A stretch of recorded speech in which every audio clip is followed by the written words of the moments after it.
মাত্র 1 মিনিটে তোমাকে হচ্ছে চট্টগ্রাম বিশ্ববিদ্যালয় ভর্তি পরীক্ষায় আসবে এমন কিছু কোশ্চেন তোমাকে আমি দেখাবো। সেটা হচ্ছে জুবিলি অথবা অ্যানিভার্সারি। এখান থেকে চট্টগ্রাম বিশ্ববিদ্যালয় বি অথবা ডি ইউনিটে ভর্তি পরীক্ষায় প্রশ্ন দেখা যায়। তো চলো আমরা একটু দেখি। প্রথমেই বলা হচ্ছে 25th অ্যানিভার্সারি, এটাকে কি বলা হয়? তো ভর্তি পরীক্ষার সময় তোমার প্রশ্ন করা হবে এরকম যে 25th অ্যানিভার্সারি মিনস এটা কি বলা হয়। তো অপশনের ভিতরে যেটা সিলভার জুবিলি থাকবে সেটাই সঠিক উত্তর হবে।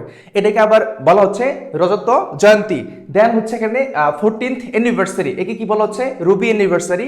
দেন হচ্ছে 15th অ্যানিভার্সারি এবং একে বলা হচ্ছে গোল্ডেন জুবিলি। তাহলে ভর্তি পরীক্ষার সময় তোমার প্রশ্ন আসবে যে 50th অ্যানিভার্সারি মিনস তখন হবে গোল্ডেন জুবিলি, এবং এটা কিন্তু প্রিভিয়াস ইয়ার কোশ্চেন এসেছিল। দেন হচ্ছে 16th অ্যানিভার্সারি, একে কি বলা হচ্ছে সেটা হচ্ছে ডায়মন্ড জুবিলি অথবা হীরক জয়ন্তী। দেন আবার বলা হচ্ছে 70 এই অ্যানিভার্সারি, একে কি বলা হচ্ছে সেটা হচ্ছে প্লাটিনাম জুবিলি। দেন হচ্ছে 100th অ্যানিভার্সারি, একে বলা হচ্ছে সেন্টিনারি অর্থাৎ শতবার্ষিকী। অর্থাৎ ভর্তি পরীক্ষার ক্ষেত্রে তোমার এরকম প্রশ্ন আসে ডি ইউনিট অথবা বি ইউনিটে, এরকম যদি প্রশ্ন আসে সবার আগে তুমি আনসার করতে পারবা। তো আজকের এই ছোট্ট একটা ভিডিওতে আমরা হচ্ছে এখানে কয়েকটা বিষয় দেখলাম যেগুলো সাধারণত পরীক্ষায় আসে। তো এই প্রশ্নগুলো জানা থাকলে সবার আগে তুমি আনসার করতে পারবা।